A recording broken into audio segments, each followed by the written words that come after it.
Hi everyone, it's MrMostDaysOff from the Best Darn Diddly Review Show. I want to say thank you so much for tuning into our podcast and also let you know of 3 additional ways you can help out the show. First, you can find and buy our merchandise at tpublic.com/bestdarndiddly. You can also support our sponsors popthreads.com for all your other t-shirt needs and use our discount code Simpsons at checkout. And finally, you can find us on patreon.com. Thank you again so much for listening to the Best Darn Diddly Review Show, and please enjoy this week's podcast. Hello again, everyone. Welcome back to the Best Darn Diddly Review Show. This is a weekly podcast for anyone who loves The Simpsons, or ever has loved The Simpsons, hosted by 2 dudes that grew up on The Simpsons.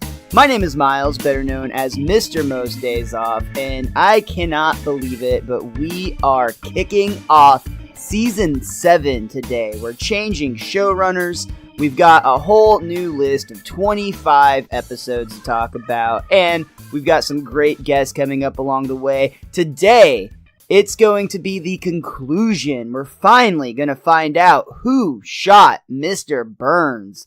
And the Watson to my Sherlock, joining me as always, your co-host with the most, Richie the WizKid. How you doing today, Rich? It was Mr. Burns himself, dear Sherlock. Oh, wait, I'm supposed to leave the deducing up to you, I guess. Damn it! All right, let's take it back from the top. No, I'm doing great today, Miles. I can't wait. We've been waiting here like 2 weeks now to talk about who possibly could have done this. I still have no idea after 30 years or however long it's been. This is the episode I finally stopped watching The Simpsons forever, and that's all complete bullshit. All right, I'm ready to get into this mystery, Miles. Let me go ahead and throw it back to you. The man, the myth, the motive. It is Miles. Good old Agatha Christie teaching Police Chief Wiggum how to solve the murder. Well, we are going to be talking about Who Shot Mr. Burns, Part 2. You had to wait 2 weeks. Yeah. Well, this was a true cliffhanger when this was aired at the time. In fact, I've had a lot of people on Twitter today even interacting with, shout out to Eric Jones, who we haven't talked to in a while, but at the Deke at 05, he was talking about how this was his original lesson in learning what a cliffhanger truly was. And I think you felt the same way, if I'm not mistaken, Rich. Yeah, I mean, obviously Empire Strikes Back was the first cliffhanger for most of us. See, but that doesn't count because by the time we were born, we could immediately watch Return of the Jedi. Like, this was something that aired that we literally had to wait to see. Who's to say my father didn't make me wait like a year to watch the next movie, Miles? Did he? That would have been hilarious if he did. No, he didn't. But that would have totally been him. Good job, Dad. It would have been he makes you wait to the day exactly how long it took for it to release from movie theater to movie theater, like back in the 70s and 80s. Like, oh my God, that's such a great idea. I'm going to do that to my nephews. Oh no, you're a terrible human being, Miles. But yeah, I definitely was all about that, trying to figure out who shot Mr. Burns for a few months. And it was agonizing. I wanted to know the answer. So how did you feel when you tuned in to the Fox network one fateful Sunday night, September 17th, 1995 to be exact, and discovered that John Walsh from America's Most Wanted, the successful show that ran all the way from 1988 to 2012, that was a weekly staple in a lot of households, they did a special called Springfield Confidential that actually was about a 30-minute program that I thought was... Wasn't it Springfield's Most Wanted? I'm so sorry. Yes, it's Springfield's Most Wanted, not Springfield Confidential. Shout out to Mike Reese. Yeah. There, my bad. Yes. Springfield's Most Wanted was the special that came on with John Walsh. And it was essentially a 30-minute recap, or, had commercials that came out to like 20-something minutes. But it was a really fun way, I felt, to recap what had happened. Especially, I think this would have been really good if anybody had missed Who Shot Mr. Burns Part 1 when it aired. They would be able to instantly kind of fill in and know what was happening. And for the people that were involved with the contest that we're going to be talking about that was going on at this time, this was a fun way for them to kind of see, oh, did I miss any clues, as they kind of went over some of the things that may be important towards the end of the episode we're going to discuss today. I'm going to go the opposite direction, Miles. Up until like the last couple minutes in this special, this was just agonizing for people because all it was just clips of old episodes, and it's like, I want more facts to know if I'm on the right path, and it just gave you a bunch of details that you already went over until they get to the stuff we talked about in the first episode of Who Shot Mr. Burns about all the 3 o'clocks and whatnot. I thought it was really fun, though, the way that they actually had other actors from other Fox television programs who like came on to weigh in, especially... Oh, shoot. The dude from the Cop Show, he's a really famous actor. I think he was on NYPD Blue, among other shows. I don't remember that part. Was that Jimmy Schmitz? Or was it the other guy?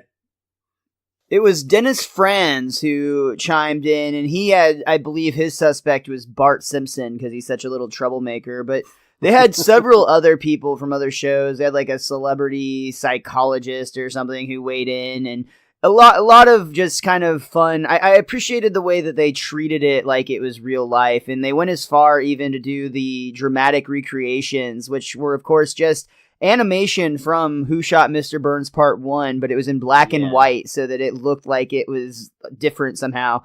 I thought it was really clever the way they did this. I think it was a fun TV crossover that doesn't really happen too often, and I think it was just neat that The Simpsons had truly become a phenomenon at this point because it was big enough of a deal to get this type of attention. I mean, this was a well-produced television show, regardless if you felt like it was just a clip show, which is accurate. It was basically a clip show, but it was well-produced. I would put it definitely above another Simpsons clip show, as I already dogged on our season finale spectaculars last week.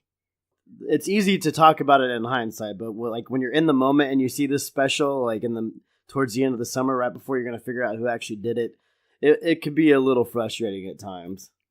Well, you're going to love what I have to talk about later with speaking of frustration, but we'll save that for now, and we're going to go ahead and move on because this special came on right before The Simpsons aired that night. It opened traditionally with a great chalk gag, which was, I will not complain about the solution when I hear it. How smart of The Simpsons writers to put that in there, because you know that's exactly what people are going to do. Yep. Yeah, very good. I also really appreciated the couch gag in this episode, which the couch, essentially their living room turned into a police lineup where we saw the Simpsons family against a height board where their mugshots were being taken. I do want to point out, damn, those kids are short. They're like less than 3 feet. Like, that makes sense for Maggie, but Bart and Lisa should be more than 3 feet tall. Simpsons have a short gene in them, I guess. I guess so. I mean, if you count Marge's hair, she's off the radar. You gotta have a good range in there. The episode opens up with a unfocused camera, and it's basically drunk vision, and we realize that we're in Mr. Smithers' apartment.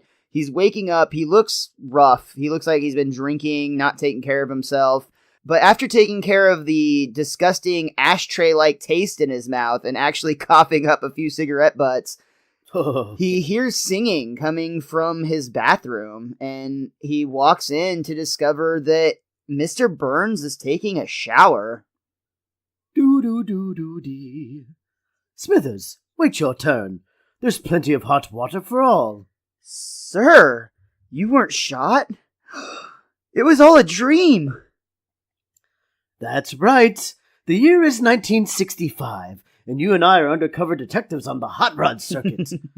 Now, let's burn rubber, baby! This dissolves into a racetrack where we actually see Smithers is driving while Burns is shooting a shotgun in a moving derby car. It's very clearly a dream, and of course, Smithers wakes up to discover that that's the case. He then gets hopeful and thinks maybe that he becoming a disgusting drunken wreck was also all a dream, but unfortunately he then actually coughs up some more cigarette butts in real life this time.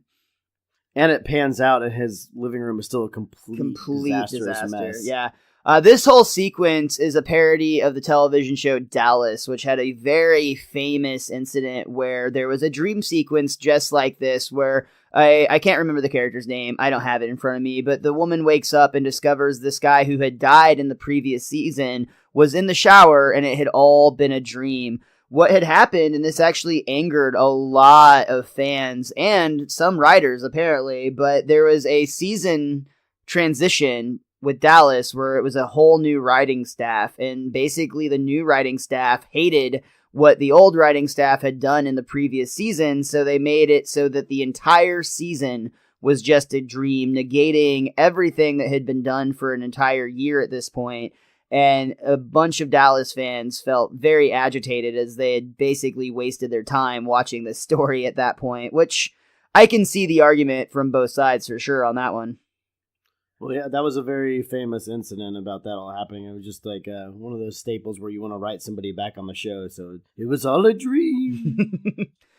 Back in real life Springfield, we see Kent Brockman on Smithers' television set. Dozens of people are gunned down each day in Springfield, but until now, none of them was important. I'm Kent Brockman. At 3 p.m. Friday, local autocrat C. Montgomery Burns was shot following a tense confrontation at Town Hall. We see a lot of still shots of Burns at this point as the news is going on. Burns was rushed to a nearby hospital where he was pronounced dead. Aww. But then he was transferred to a better hospital where doctors upgraded his condition to alive.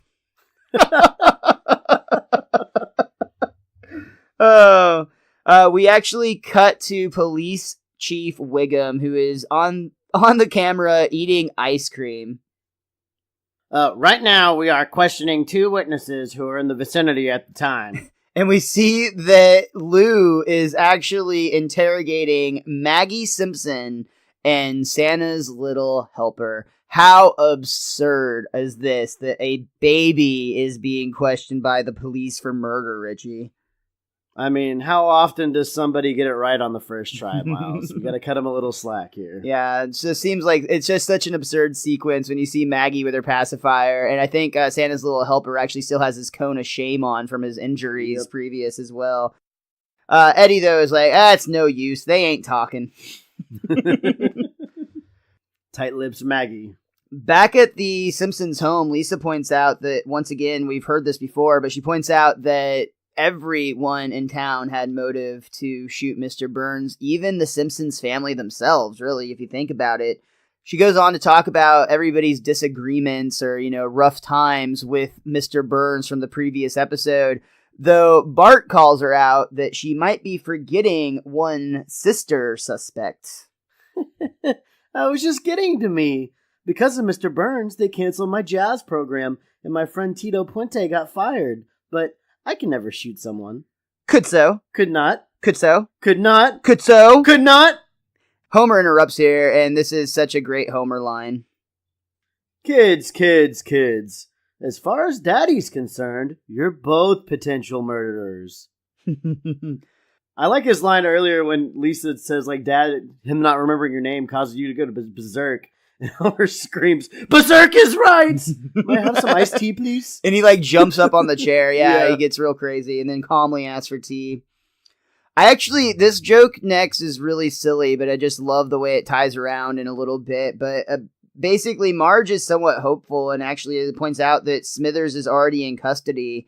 They already have a suspect. It's all, it looks like it might be resolved. And Abe Simpson is like, yeah, Smingers did it. Case closed. Now where's my hat? I'm going to the outhouse. We don't have an outhouse. And there's a pause before Homer gasps, "My tool shed! Dad!" Which I wrote a note right there. Homer has a tool shed? That's true. This is a very plot convenient tool shed, or at least really just this one joke convenient. I was like, I love the callback. Plot convenient, or is it joke convenient? It's joke convenient, but this callback we'll get here in a bit. It's very quick and fast, but it's one of my favorite visual gags in the whole episode. Oh. Rich, you may have noticed here, or if not, especially later on in the episode as Marge talks more, it's the most notable. But this entire episode was very, very full. It had a lot of dialogue, had a lot of information that they had to get out, and it actually went through a process known as 10%ing, which means that after all of the animation and dialogue and essentially the entire episode was completed, they're able to do a process to it that speeds everything up by 10%, including the dialogue and the animation, so that it still stays in sync with each other, but it's 10% faster, which allows it to fill up less time. It's most notable, especially when Marge is doing some of her rants, just because she gets a little bit high-pitched as if she's being fast-forwarded, and it turns out it's because she is. Well, that makes sense, because I think the episode ran like over 23 minutes, which for a Simpsons episode without commercials is incredibly long. So, like you said, with all the information they have to get out there, I guess that's the best way to do it.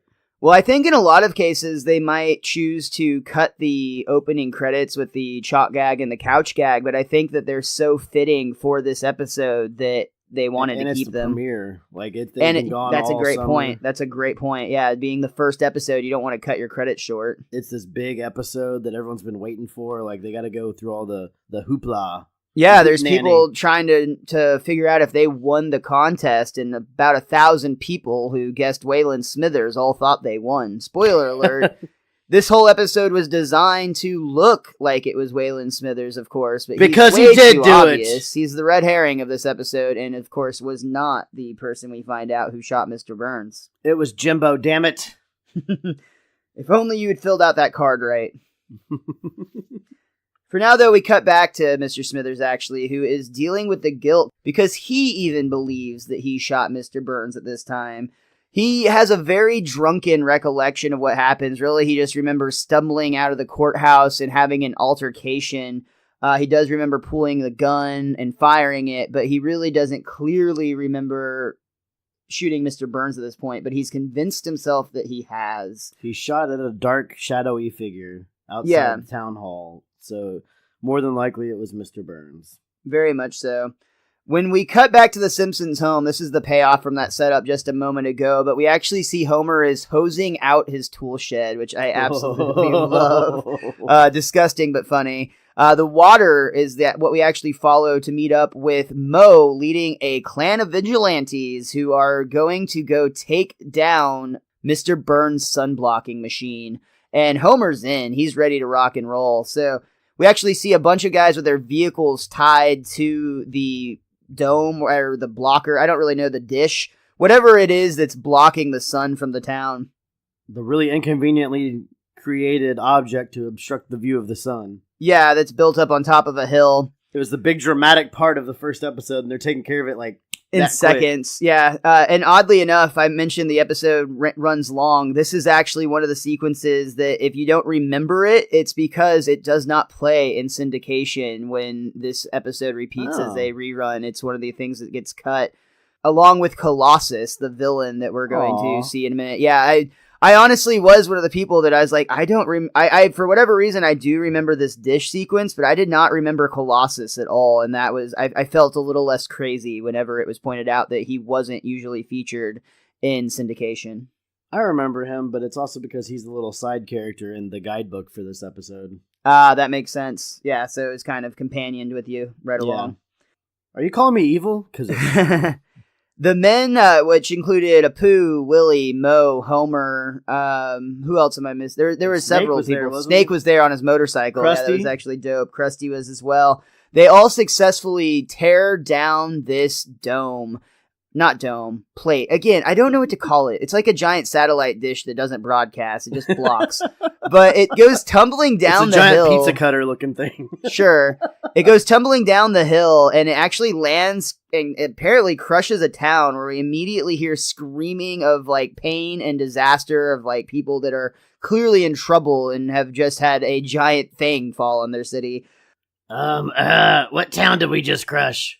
Shelbyville. Yay! They've really been taking it to Shelbyville in the last few episodes. Have been. I mean, they literally just cheered for what I'm assuming at least injured many, if not killed a few.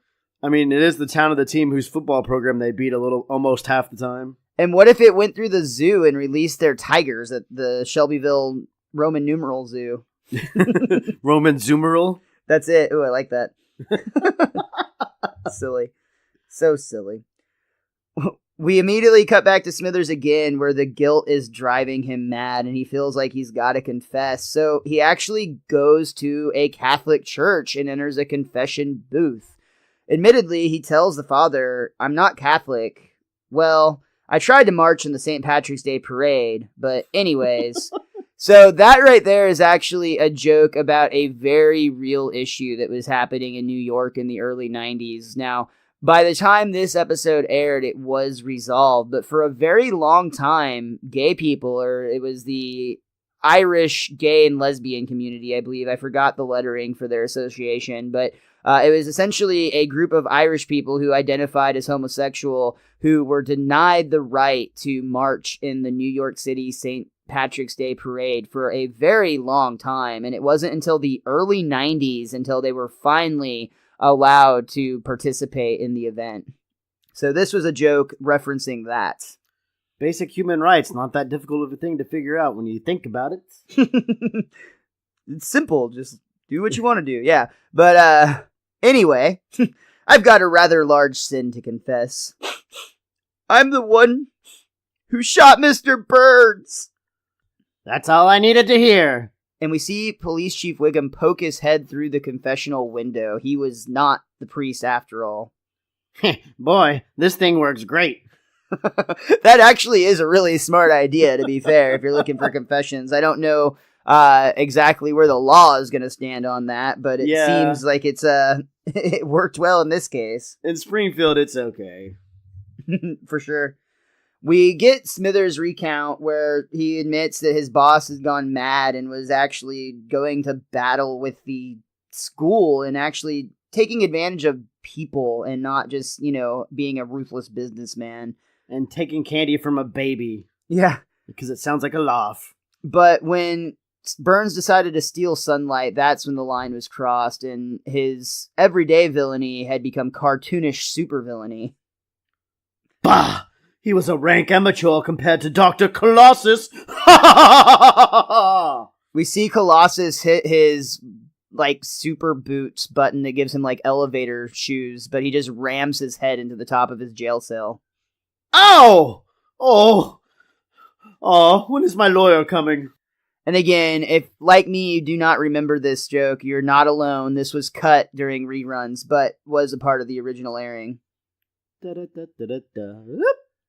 We see Smithers being led through the police station in handcuffs. He's being interviewed by the press. I love there's this random reporter who's like, Dave Shutton, Springfield Daily Shopper. Who are you? Where are you going? Oh, do your own research, Shutton. Kent Brockman, Channel 6 News. How does it feel to be accused of attempted murder of your boss and mentor?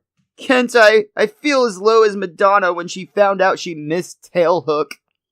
Oh, I'm going to say ouch for Madonna. Hey, that's my Madonna gag. That guy stole my gag. And you stole it from last Friday's episode of Pardon My Zinger. Stole, made up. What's the difference? And that's when Sideshow Mel goes from making a keen observation to being a full-on parody of Sherlock Holmes. He's even got the pipe to puff on just to really nail it home or drive it home. And Sideshow Mel makes the observation that Smithers never misses an episode of Pardon My Zinger, which plays on Comedy Central. Well, and remember, he also points out that it's quite unusual for somebody to be watching Comedy Central, Miles. In this case, that unusual quality is actually what's going to get Smithers off the hook, because it's his alibi, and it proves that he couldn't have been the one to shoot Mr. Burns. Mr. Burns, after all, was shot Friday at 3 p.m., and that is the very time it plays. And we learn Sideshow Mel's true name, for he is Melvin Van Horn. Which also is supposed to be put in to eliminate him as a suspect, because, again, the Sideshow Mel would match up with a certain initial combination, but not Van Horn. Yeah. What about Krusty? Did he do it? We actually get a recap of Smithers now being able to remember a little bit more clearly. He had actually had to leave early in order to make it home in time, and he basically just ran into Jasper. Slow down. The sidewalk's for regular walking, not for fancy walking. Get out of my way. I'm in a hurry. You simmer down, I'll let you go. We see Smithers actually pulls the gun, but he shoots kind of towards his feet or leg. And Smithers comes to the realization that instead of wounding an evil old man, he actually may have killed an innocent old man, which is much worse. About 50,000 volts worse, if you know what I mean. That's a fucked up joke, but really, really funny. Wait a minute. If the second old geezer got shot, how come nobody reported it? And we actually see Wiggum take Smithers to the Springfield retirement castle where we are going to meet Which up is supposed with to be destroyed. And we're going to meet up with Jasper. But isn't that home destroyed? I thought Burns destroyed it in part 1. Oh, yeah, I think you're right. So, very interesting, Miles. I guess they had really good insurance and got it repaired very quickly.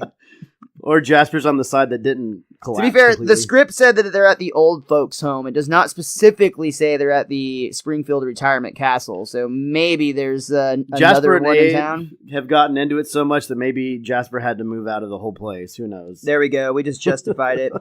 But yeah, Wiggum goes to the door. Hi. Can we take a look at your leg? Jasper actually pulls off a prosthetic leg and hands it to the chief. That's real spruce. You like it?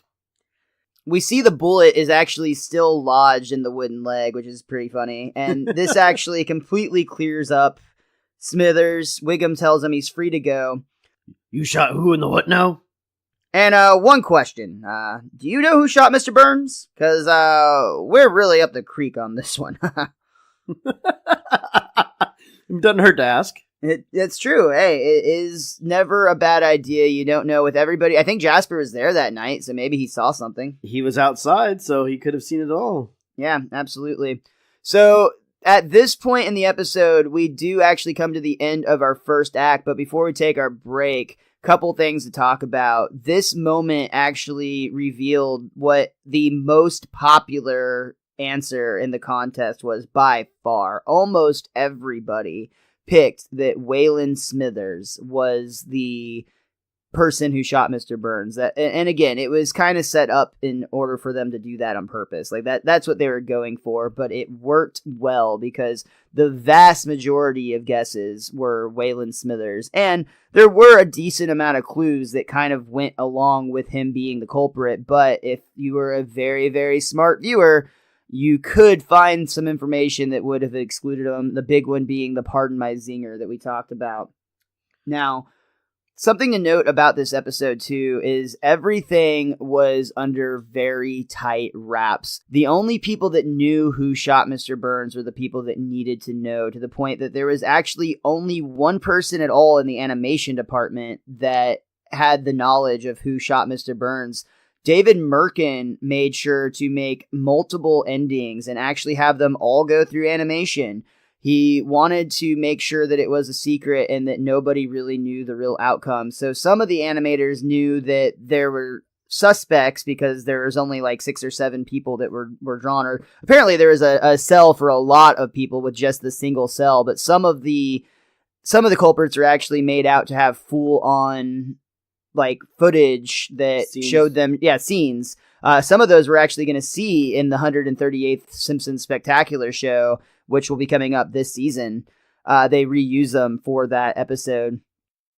One interesting thing from the commentary, Merkin actually tried very hard to get these fake endings leaked, thinking that like the media would just have a field day with these if they could have the scoop on them, but he was not really able to get any traction on it. Like nobody was really taking the bait that these were the people that really shot him. They know the Simpsons too well at this point.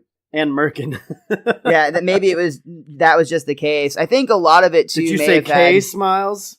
I think a lot of it too may have had to do with the fact that there was a lot of entries that weren't actually from Simpsons fans, because I think it was 1-800-COLLECT was the company that was kind of sponsoring this contest, or one of the people behind this contest. So also just random people who were making 1-800-collect calls, or I may have misunderstood this part of it, to be honest. I was very confused trying to figure out what exactly the contest parameters were, and I did not participate in it whenever I was younger. I wrote something down on a piece of paper and mailed it somewhere.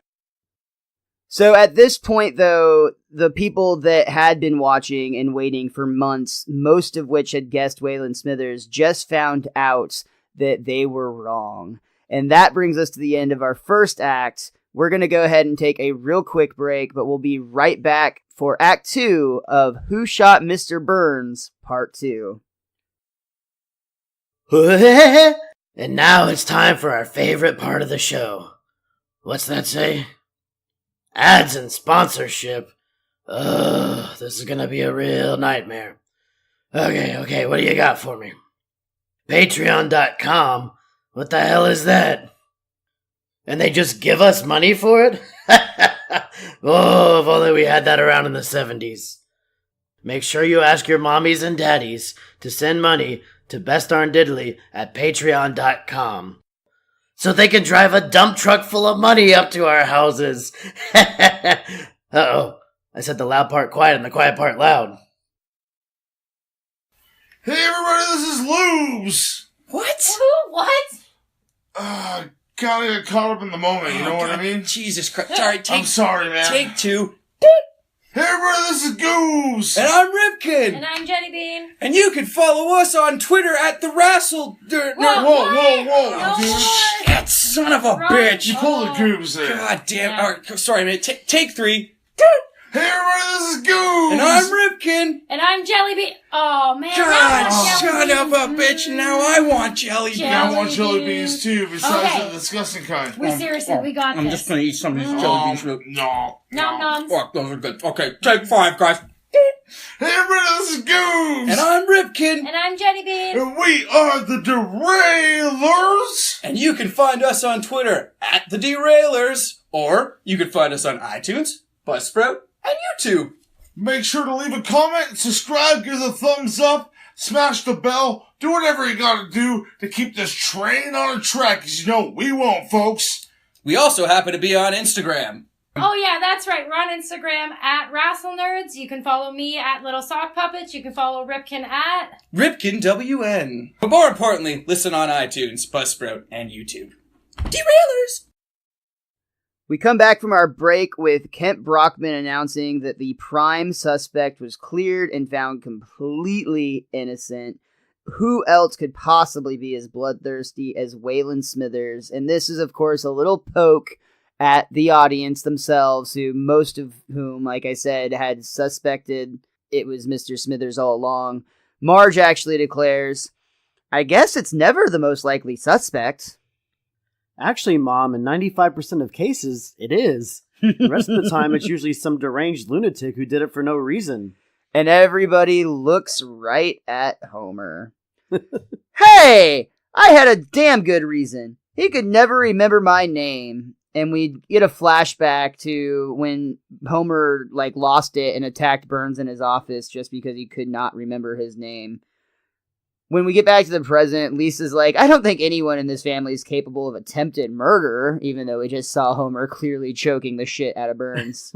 I mean, that's a classic Homer move, though. He does that to Bart. He's True. not trying to murder It's him. not real murder.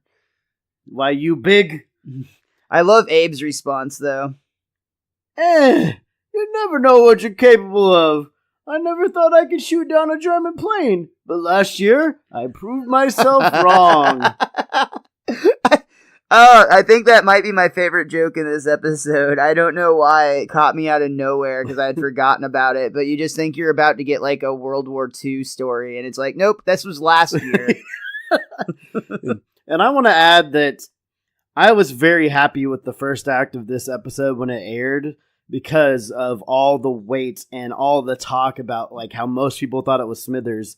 But, again, this is around my 4th to 6th grade lifetime. And you already know how the procedural cop shows worked and how, it's never the first person that's suspected or the most obvious person. is always the wrong choice in, TV land, not in real land, like Lisa points out. So I was very happy through the first third of this episode. Sure. That makes Knocked sense. a lot of people out of the running. Lisa decides that she's going to use her love and knowledge of Nancy Drew to start working on this case, and that maybe she can help. I mean, after all, according to Nancy Drew, all you need to solve a mystery is an inquisitive temperament and 2 good friends. And I've got an inquisitive temperament. Oh, poor Lisa. I think you're a little too young to be investigating an attempted murder. Maybe not young enough to attempt a murder. Why don't you try to solve the mystery of who put that mud in the freezer? Way to ad-lib. Right then we see Bart coming around the corner. Who wants chocolate ice cream? Me! Homer gets very excited. He does not quite pick up on the clues. He's no Nancy Drew. To Lisa's credit, the chief of police has a very similar method for solving crime. Instead of Nancy Drew, he's referencing Agatha Christie books. And as Richie already said earlier, they're looking for a motive? He'll get that word eventually. It probably has nothing to do with police work. You see Lou and Eddie standing there, but you actually hear Lisa's voice. Mr. Burns is the richest man in town. Maybe it's about money. That's some good thinking, Lou. Oh, thanks, Chief. Hey, I said that. Lisa has actually prepared a chart with all of the suspects in Burns' case. She has people like the nightclub owner Mo Sislak, whose bar was closed because of Burns' negligence. Liquor connoisseur Barney Gumble, who, when Mo's bar was closed, he lost his only means of support, sucking coins out of the love tester machine. That's a real good way to get sick. She also has Principal Skinner, whose school lost millions because of Burns' pirated oil, and groundskeeper Willie, who lost his job and his dream of owning a fine crystal slot bucket. All because of Mr. Burns. And let's not forget about that jazz teacher that got laid off. You know, the Mr. Samba, Senor Mambo. What was it? Tito Puente? Yeah. Well, he did vow revenge, but I can't see him doing something illegal. He's in show business. He's a celebrity. Let's roll, boys.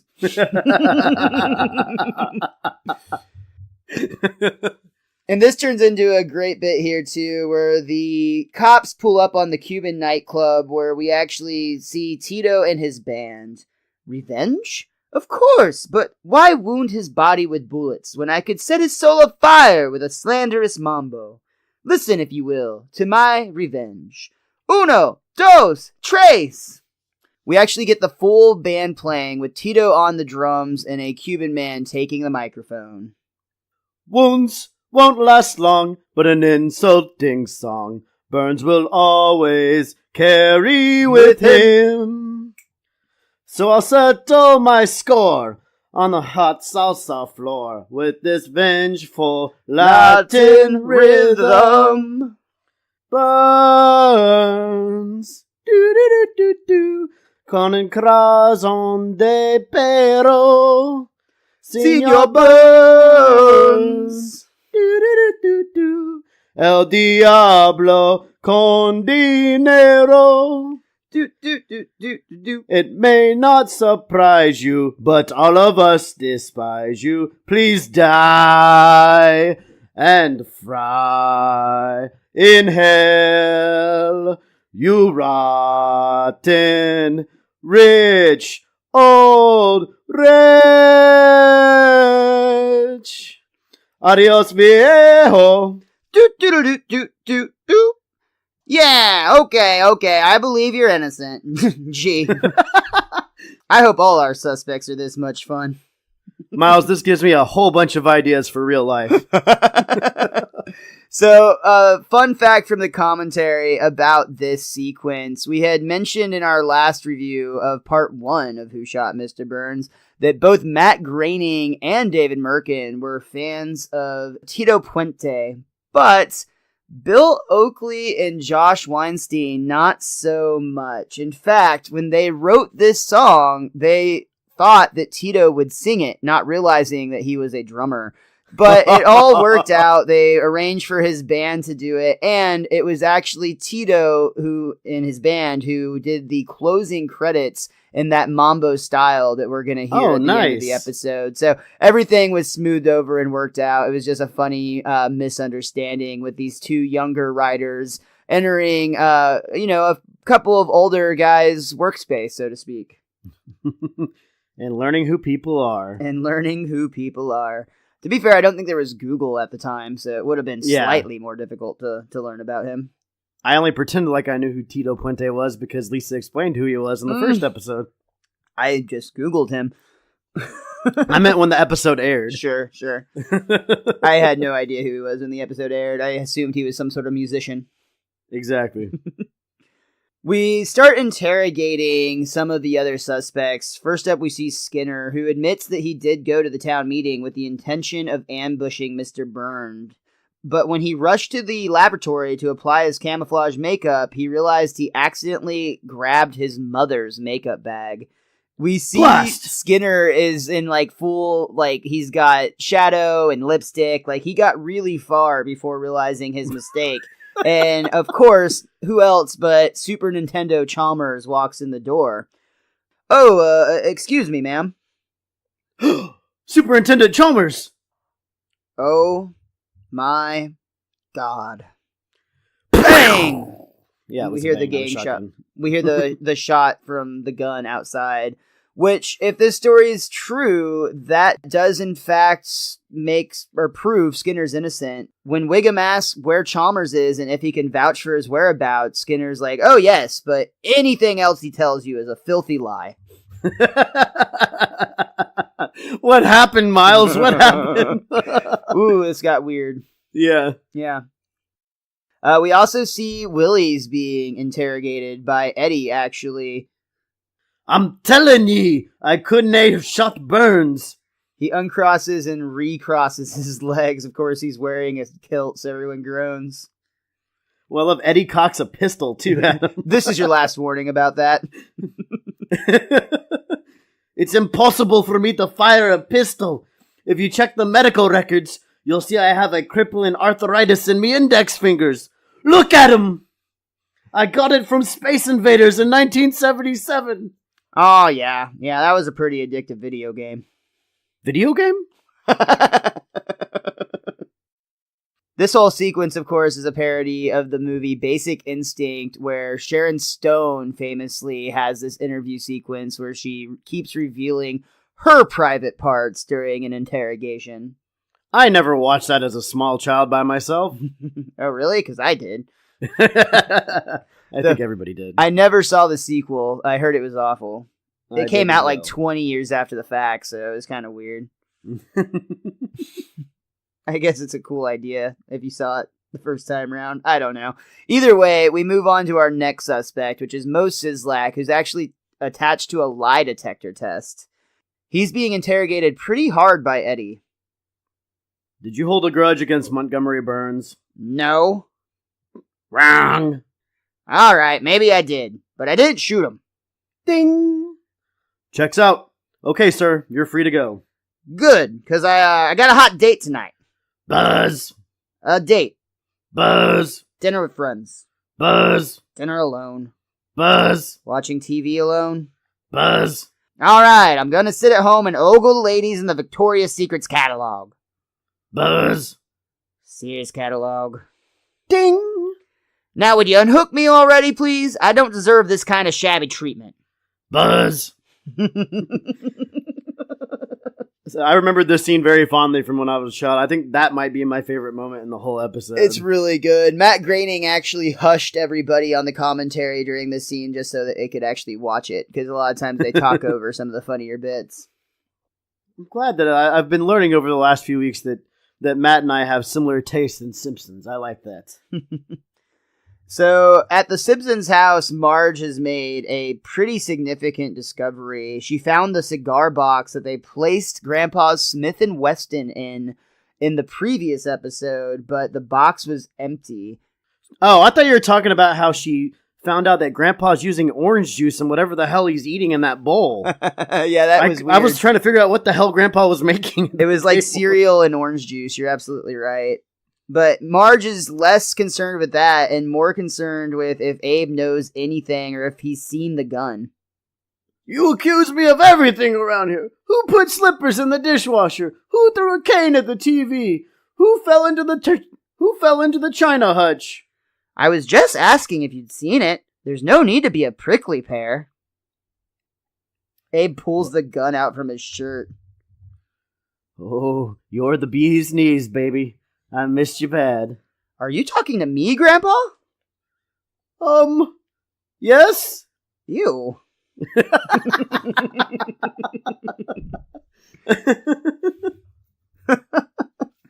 I mean, he did like her mom at one point. Yeah, that's a good point, actually. He does like a Bouvier woman, for sure. But yeah, that is kind of disturbing. Speaking of disturbing, Wiggum is disturbed by a dream that night. He is not having any luck solving this case, and it's turning into a brain buster, and he passes out almost immediately because they're out of coffee, and he replaces it with warm cream. So in his dream, we see that Lisa comes out and actually starts speaking very distortedly in a weird way. She's telling Wiggum, "Chief, don't eat the clues." Don't eat the clues. Wiggum has a donut in his hand, and it's becoming a burning ace of hearts. This suit burns better. Look. Wiggum is not getting it. Better. Look. Wiggum's still so clearly confused. I'm not following you. Burn suit. Burn suit. And finally, when Wiggum just doesn't get it still, Lisa goes to her normal voice. Look at Burns' suit. Yeesh. This whole parody, this whole episode is full, just like most Simpsons episodes, lots and lots of pop culture references and parodies. This sequence is a parody of a scene from Twin Peaks, and they actually shot it in the exact same style that it was shot in that show, which is backwards. Not only was the animations of the shadows on the wall shot or animated in reverse, I should say, Yeardley Smith actually recorded her lines backwards, and then when they flipped them around, they created her what she said in the script, which is insanely impressive to me how they can phonetically do that. But they break it down phonetically. She records it in reverse, and then when they play it backwards, it sounds like a really distorted, kind of spooky way of getting the message across. So you're saying instead of saying this suit burns better, they would say retub, shrub, tweese, scythe? Yes, and suddenly I feel like I should join the Navy. They may partake in something like this in the future. Who knows? It's The Simpsons. Yeah, but this is the first use as far as I know, and it's a very, very cool scene because it's somewhat disturbing in the appropriate way, not like a Treehouse of Horror way, but it's very dream sequence-ish. Yeah, like if you were having a really intense dream, it works very well, and it also works in that Wiggum is inspired to check Burns' suit, and sure enough, they find DNA evidence. He knows that he has a good idea, but then Eddie walks up to him and says, "Hey, Chief, why don't we check Burns' suit what he's wearing when he got shot?" Hey, did you have that same backwards talking dream with flaming cards? I'll drive. Good idea, Eddie. Good idea. You know, I might be mistaken when I said the Mo part might be the best one. Eddie's got some good stuff in this episode. Eddie does have some really good stuff. On that note, though, did you ever notice there was a couple of places where Lou's animation just seemed a little bit off?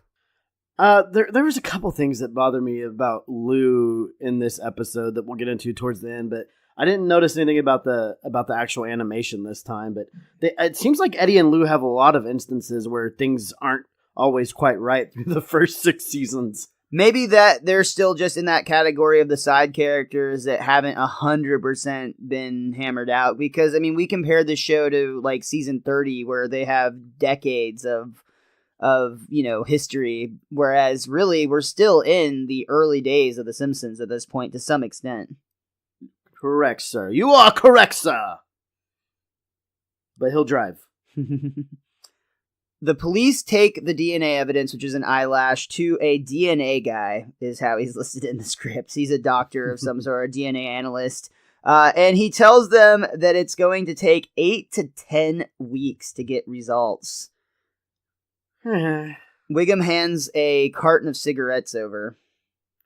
Did I say weeks? Because I meant seconds. And they just put it through a machine and get instant results. It actually scrolls through very, very quickly a long list of names as it's going to identify the family genes of the suspect that killed Mr. Burns. But on screen popping up, we see names like Richard Nixon, Guten Tag, which is German for good day, Mike Tyson, Colin Powell, Paul McCartney, George Harrison, and Ringo Starr. I thought they also had, according to my guidebook, they also had Reese, Oakley. Like it said, they threw in a couple of the Simpsons people in there. Oh, I don't have that. That's really fun too. And then it had some actual Simpson characters like Sislak and Smithers, I think, was on there. But of course, it actually ends up on Simpson. Can you believe it? A member of the Simpsons family is the one that killed Mr. Burns, but we still don't know which Simpson it could be. That just narrowed down the list. Jimbo's not a secret Simpson, is he? Sorry, Richard, you still holding out to win the contest? Damn it! Nope, sorry, man. The cops almost immediately take this information to Mr. Burns, who's finally come to, and the only words Mr. Burns says is Homer Simpson, which is enough for the cops. They are off to make the arrest of Homer, but immediately Lisa starts to stand up for her dad, but Wiggum points out, sorry, kid, we got Simpson DNA on Burns' clothing, and your father was identified by the old man himself. DNA, positive ID, those won't hold up in any court. Run, Dad! He starts pushing his dad through the cops and right out. I actually enjoyed that moment because Bart legitimately was trying to help Homer out. He actually cared. When it comes to defying authority, he will team up with his pops. Well, speaking of defying authority, we just skipped over the part about how this DNA guy proves that the government keeps tabs on everybody by circulating pennies back into the system. Why do you think they stay in circulation, Rich? That's disturbing. It really is, actually. Yeah. So, after a quick search of the Simpsons vehicle, they find underneath the seat a revolver. And when Homer swears he's never seen it before, they immediately prove that his fingerprints are all over it. Ah! This bullet matches the one we pulled out of Mr. Burns. Homer Simpson, you're under arrest for attempted murder. Doe! Yeah, that's what they all say. They all say doe. That's such a good line. That is a solid act break. That's the line that blacks out the screen for the end of our second act, which we're going to go ahead right now and take another quick break. And we'll be right back for the conclusion of Who Shot Mr. Burns, Part 2. Homer did it. It's concluded. Hi, I'm MrMostDaysOff. You might remember me from such podcasts as the 50th Podcast Celebration Show and the Michael Price interview. I've brought a friend along today to talk to you about an exciting new product. Hi, everybody. Hi, Richie the WizKid. Miles, did you know that most people have no idea how to get a Best Darn Diddly t-shirt? You can get a t-shirt with a podcast logo on it? Well, if you go to tpublic.com/bestdarndiddly, you'll find not only shirts, but also Best Darn Diddly hoodies, posters, mugs, and even phone and laptop cases. It's like they'll put their name on anything. Help support the Best Darn Diddly Review Show by purchasing any of the crap we put our name on at tpublic.com/bestdarndiddly. Bye, everybody. Hey, you know what's missing from your life? Yet another variety podcast. My Crumbling Audio brings you just that. Open, humorous, and frank discussion on horror, kink, wrestling, and gaming. Each week, Crumb, that's me, brings my brand of wit and wisdom to you with an in-depth look at some of my, and hopefully your, favorite topics. I'm available on iTunes, and you can plug my RSS feed into your favorite app or search My Crumbling Audio. When we get back from our break, we see that the police have their suspect in custody. He is in the back of the paddy wagon. It's, of course, Homer, who has been arrested and is in shackles at this point. But on the way back to the station, the cops get a hankering for some food, and they actually stop at the drive-thru of the Krusty Burger. They order their food, but then realize that they aren't going to make the clearance. It's a 7-foot clearance, and their vehicle is too big. But Wiggum has an idea. He thinks it's fine. Oh, I don't want to have to get out. I'll just drive up on the curb. Well, in this instance, the van immediately starts tipping to the side, and you can see the way it's about to fall over. Almost got it. Drop the food, Chief. Almost got it. And then, of course, the van absolutely tumbles, falls completely over. The back door swings open, and Homer literally stands up and just starts walking out of the back of the car. And then Jasper... Well, he actually hops up on top of the van in this instance because Jasper comes through and starts ramming it out of the driveway. And this whole sequence is, in a weird way, yet another parody of The Fugitive. But the animation of Homer I love in this instance. It looks really cool with him in chains, and Jasper honking, "Damn fools. Damn fools. Drive-thru is not for a parking." And then I also really like the drive-thru kid. It's like Squeaky Voice Teen, and he, as soon as all this carnage happens, Diane, I'm gonna take my break now. Good thinking, kid. I was never here. And then we actually see Mr. Burns at the hospital, which there's a fun little Easter egg in this scene where his hospital room number is 2F20, which is the nerdy way to number the Simpsons episodes and is the code for this episode. Wow. Just a little Insight hidden treat for you. Boom. Yep. Yeah. Yeah, I love that Totally. fact. It's always a good one to point out when other people are with you and you look super nerdy watching this episode together. Well, we see Dr. Nick actually burst into Burns' room. Hi, everybody. Homer Simpson. Okay, that was a little strange. Tell me, how are you feeling today? Homer Simpson. Homer. Dope Simpson. That seems to be all you can say. When you were in that coma, did you feel brain getting damaged? Well, hey, this might be the first thing he's ever he's ever diagnosed correctly. That's true. He had to get it right eventually. Marge and Lisa are super concerned, tossing over all this information and just trying to come to terms with what's happening. The police have such a strong case against Homer. Mr. Burns said he did it. They have Homer's DNA. They have Simpson DNA. It could have come from any of us, except you, since you're a Bouvier.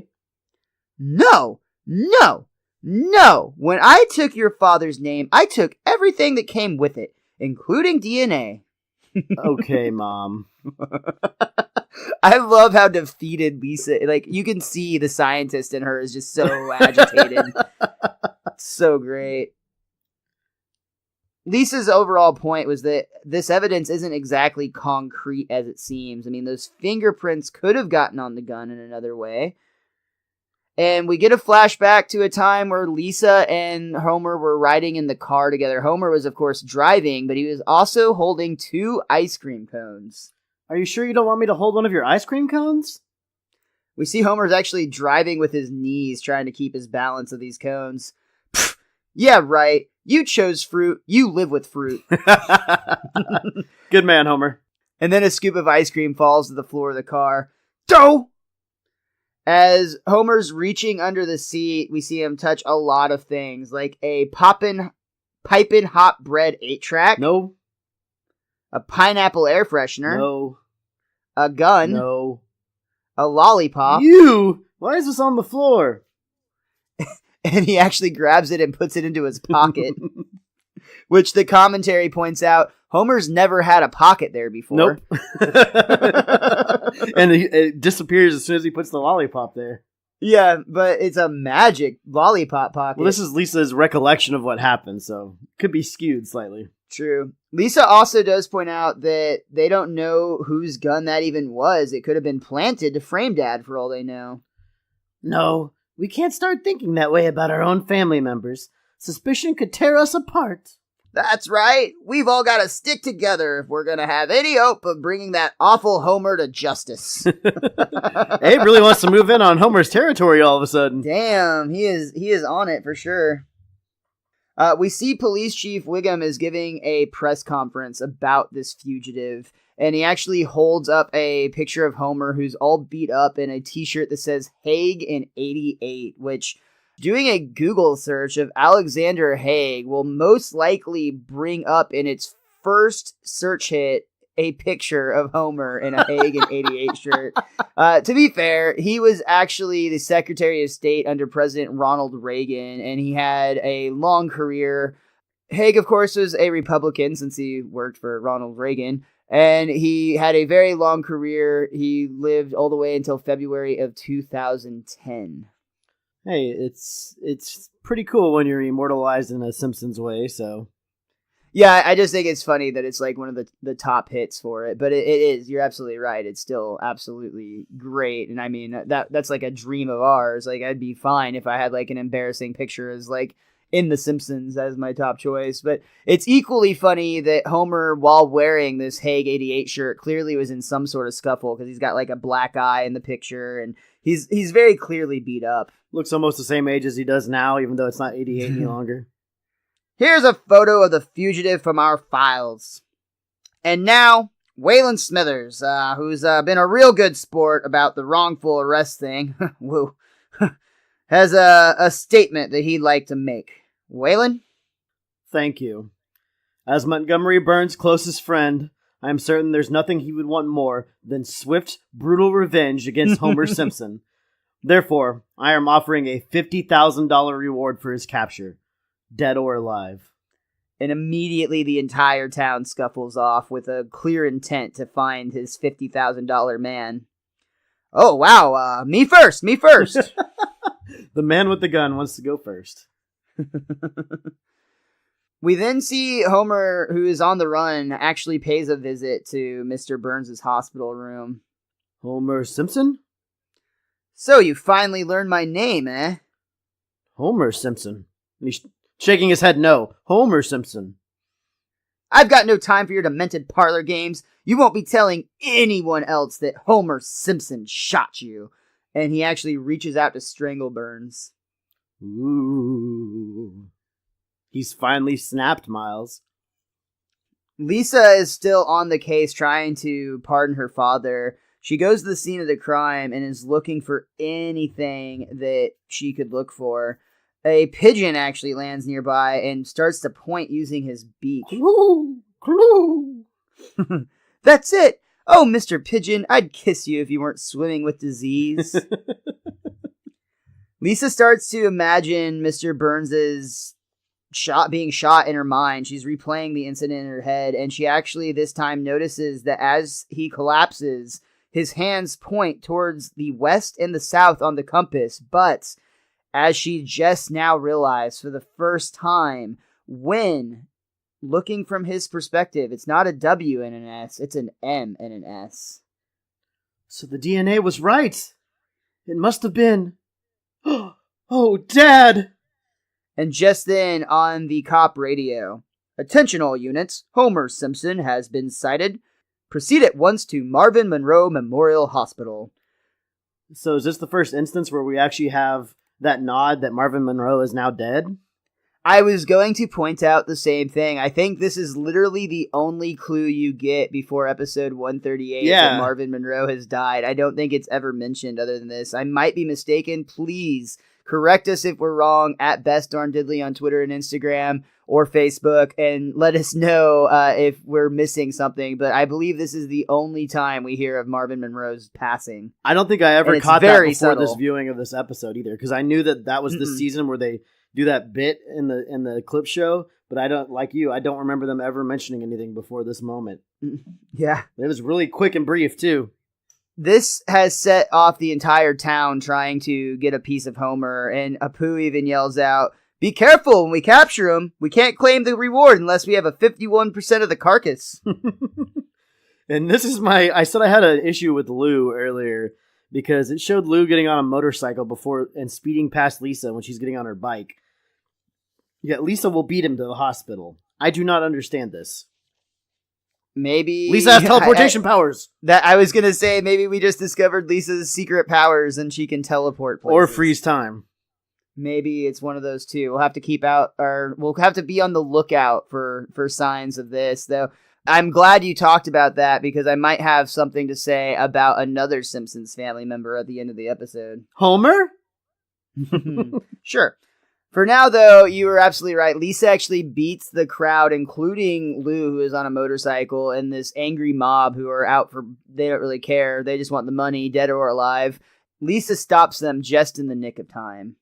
But unfortunately, things still are not looking good for her case, because when they open the doors, it very clearly looks like Homer is trying to permanently shut Mr. Burns up and keep him from telling everyone that it was him that killed him. Homer Simpson! Homer Simpson! Stop telling them it was me! I'll kill you for saying it was me! What is the meaning of this?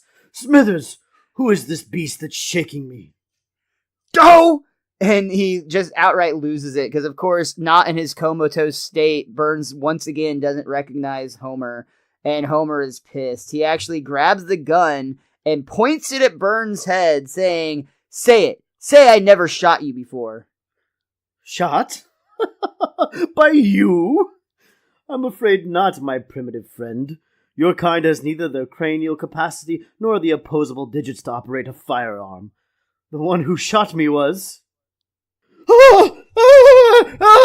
Maggie Simpson! And we see that just the sight of Maggie absolutely puts Burns into a frenzy. He's very clearly afraid of her. And this is what I was going to say. On the commentary, they even reference that this is one of the many times that Maggie seems to have supernatural abilities, which made me very, very happy. I just wish they would have said Magical Maggie, of course, but we can't coin the phrase if they already coined it. That's a good point. Coined. Boom. Lawyered. That's how that works.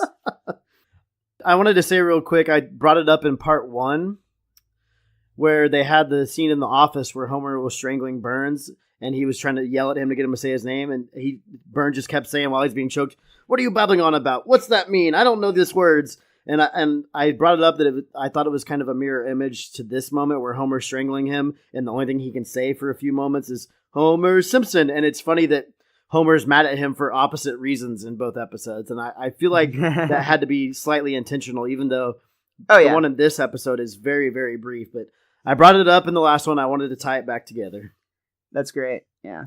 And that's when we actually learned what happened for real that fateful night when Burns was shot. We finally see from Burns' perspective that he went for a stroll and decided that now that Smithers was no longer in his way, he really could pursue his dream of stealing candy from a baby. He is the one that approaches Maggie and Santa's Little Helper in the Simpsons vehicle, and he reaches in to try to take Maggie's sucker, but finds that her strength is a little bit more difficult to overcome than he anticipated. And that Homer still has that lollipop he was going after.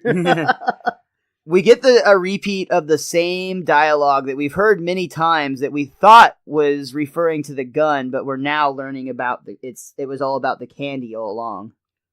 Oh, it's you. What are you so happy about? Oh, I see. There's a small struggle. Give me that. No. I said drop it. And we see during this struggle that not only does the lollipop fall to the floor of the Simpsons vehicle, but so did the gun. that we know from that freeze frame in the previous episode that was missing from his holster. So it was actually Mr. Burns' gun that fell to the floor and ended up being the gun that was used to shoot him, because it actually fell into Maggie's lap, where she pulled the trigger before dropping it underneath her seat. Stricken, I lurched forth in search of aid, but finding only slack-jawed gawkers, I gave up and collapsed on the sundial. Referring to poor Jimbo. At least he got a little shout-out at the end. And this is yet another hilarious sequence to me, because Lisa so earnestly points out, then, with your last ounce of strength, you pointed to W and S, or, from your point of view, M and S. What? No! With my last ounce of strength, I sucked out my gold fillings and swallowed them. Those paramedics have sticky fingers. Oh my goodness, I love that. That's like a classic Burns line that I had honestly forgotten about. Just really, really shows his extent to which his greed goes. I also love that they just shit all over the biggest clue they put in their whole episode and basically negated it themselves. It was just random that they happened to fall in that manner. Marge is just relieved that Homer's safe and everything's back to normal, and she tells Mr. Burns if Maggie could talk, I'm sure she'd apologize. I'm afraid that's insufficient. Officer, arrest the baby. Ha! Yeah, right, Pops. No jury in the world's going to convict a baby. Maybe Texas.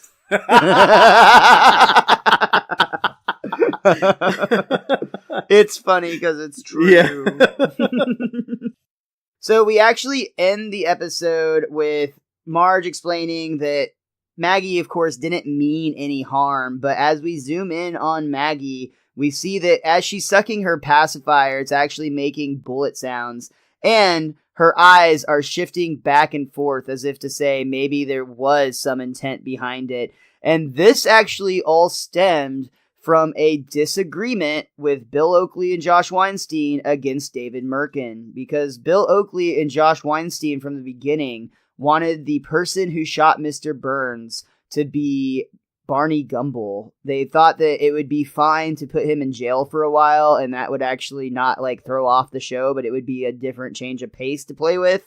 But David Merkin insisted on Maggie Simpson, and the way that it was originally shot, it looked like it could have been more of an accident, but Bill and Josh wanted to do the shifty eyes at the end, so it showed that at least there was like a hint that there might have been some intent. But I just thought that was really, really interesting that right off the bat, there's just the showrunners having just that small little debate as they transition the show from one to another. But they are, of course, very friendly with each other still as they discussed it. So is this the first instance of shifty eye dog? I guess so.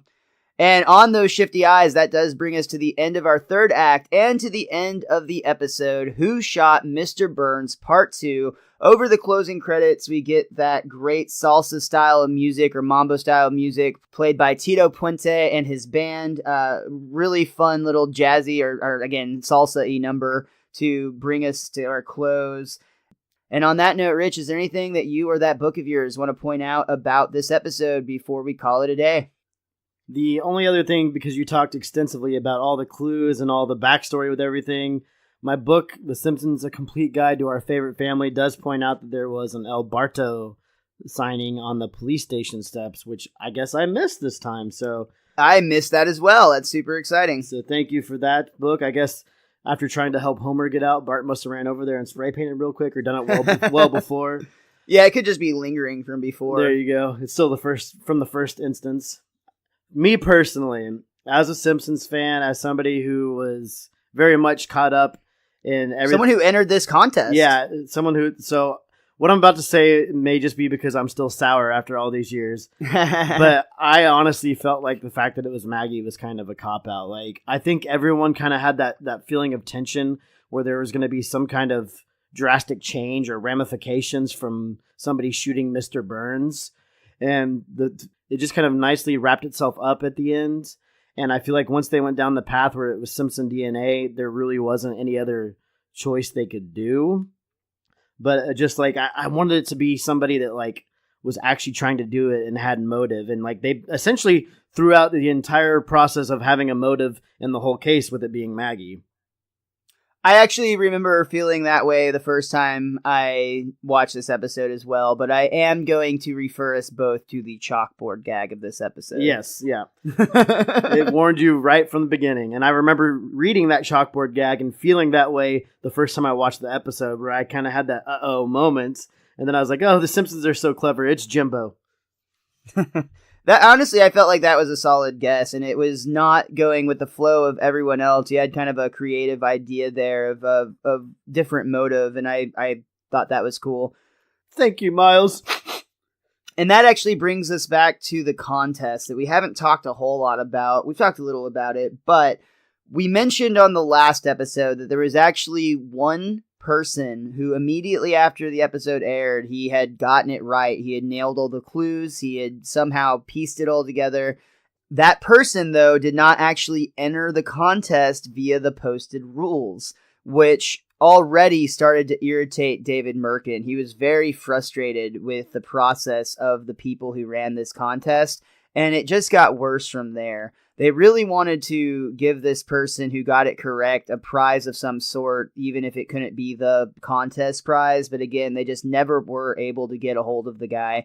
His college email that he had used expired, and by the time they were legally able to respond, because they couldn't respond until the episode aired, it had changed, and they were never able to find a forwarding email. Aww. The way the contest rules worked that further irritated David Merkin is they got a sample of 1,000 contestants. And out of those 1,000 contestants, not a single individual got the correct answer. So they literally just pulled out a random 1,000 people of all the entries for a show that has millions of followers and decided they were just going to try to pick somebody out of those?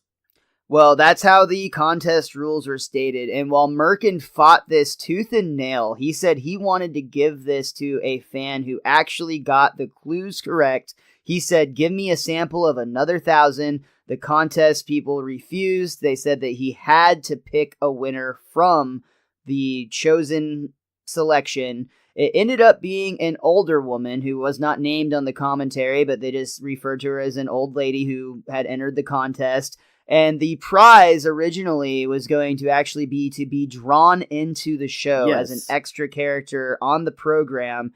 However, they just settled with her with a financial negotiation of some sort. They paid her off essentially because she didn't really have any interest of being drawn into the show, which is tragic because that's now one of two major contests that I think there's hundreds of thousands of people who would have dreamed to win. Of course, I'm referring to this one where you could have been drawn into the show, and also the one that we've talked about in the past where there was actually a giveaway of a recreation of the Simpsons house that now tragically has been rebuilt. It's still the same house, but all signs that it was ever the Simpsons home have been disguised to the best of their ability so that it'll blend in with the rest of the neighborhood.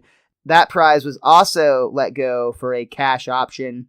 Really, really sad stuff. So this is like some old lady that like her grandkid talked into filling something out, and then she ended up winning, and she's like, what's a Smingers? Yeah, exactly. That's exactly what it was. She had guessed Smithers was the answer that she put down. So she didn't even get close. No one did. I mean, it was almost exclusively, out of this 1,000 sample, it was almost exclusively Waylon Smithers was the answer. They said there was a couple of oddball ones from people who were probably just drunk, or maybe a 10-year-old kid who had a dream that it was the bully. Who knows? Either way, that's not actually the saddest thing that happened on this fateful night. There's something that tragically happened to our Canadian friends. If you were a Simpsons fan at this time, you waited for an entire summer to find out who shot Mr. Burns. This was truly a cliffhanger. As I mentioned, they only let one member of the animation team, and it was actually David Silverman, who was the director of the episode, he was the only one in the animation department that knew the truth up until the very end when Wes Archer also let on it. He was also, I believe, a director of this episode. He was in animation for sure. I might have that note off. But either way, it was in very secret mode. And again, if you were a fan waiting, you had to wait this entire time. And through a glitch, if you were viewing this episode in Canada while it was aired live, you actually got cut off right before the big reveal for a golf tournament that came on. And you had to wait an entire week before they re-aired the episode to get the results of who shot Mr. Burns. Oh my gosh. They don't even care about golf in Canada. I'm telling you, it was like a major thing at the time. Almost like it was done on purpose. People lost their shit. But I can't blame them. I mean, when you're on that type of holdover, that's nuts. But what a fun fact to go out on. That's think like a Merkin moment. It almost is a Merkin moment. It could, it's like a real life Merkin moment. But all in all, I think that these two episodes are a really fun time in Simpsons history. I don't know if they're necessarily the best standalone Simpsons episodes, but when you look at all of the contest, and you look at all of the hype, and you look at the Springfield's Most Wanted special that was created, and you just look at how much heart and effort and soul was poured into this 2-part mystery, it is a really fun time to revisit. I think it's one of the most important moments in our lives in TV history. Like, there's not, besides like the last season of Game of Thrones starting, I can't really think of any other moment where people had been waiting on edge for so long. And this is pre-internet days too. So like you're trying to find information and you just have to hope you catch like a rerun of the episode or that you recorded it on your VHS tape. But this was like a very, very crazy, intense moment for all the Simpsons fans out there. And I think even people that weren't paying attention to The Simpsons knew about who shot Mr. Burns. Well, I had already told you in the last episode, I did not catch the first part of this episode live when it aired, but I did catch the second. So I was admittedly a little bit confused by everything, and I never had a real shot at answering the mystery. But even then, I was still on the edge of my seat. Like, even not seeing the first part, I was like, what? Someone shot Mr. Burns? Who the hell was it? He really pulled a Chief Wiggum on that one, only catching the second act. But yeah, exactly. But that's going to do it for this week's Best Darn Diddly Review Show. As always, make sure you follow us on Twitter and Instagram at Best Darn Diddly. That's DIDDLY. You can follow the WizKid at theWiz_kid23. I'm at MrMostDaysOff. Thank you so much for tuning in to this week's Best Darn Diddly Review Show. We're so excited to be kicking off Season 7. We are in the heart of the Golden Age, and we plan on taking this all the way through and beyond, and we appreciate each and every time one of you comes along this journey with us. Thank you so much. Richie and I can't wait to be back with you again next week, and I truly am excited to say we'll be reviewing Radioactive Man! Yes, up an atom! Oh wait, he says atom. Uh-oh, I think I just got my brain getting damaged. And until next time, be cromulent to each other.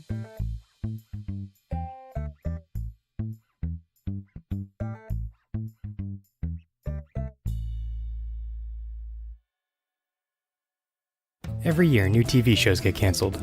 Some make it an entire season, and some don't even make it that far. I'm Ed, host of Unaired, where each week we review a show that was canceled with episodes left unaired, then pitch our ideas for what could have been future episodes of those shows. We've covered shows like Cavemen, the show based on the Geico Cavemen commercials, the ill-fated 2011 Wonder Woman pilot, a show called Look Well, where Adam West plays an aging TV detective who thinks he can solve real crimes, and many more. You can find us on iTunes, Google Play, unairedpodcast.com, or wherever you download podcasts. And remember, some things are better left unaired.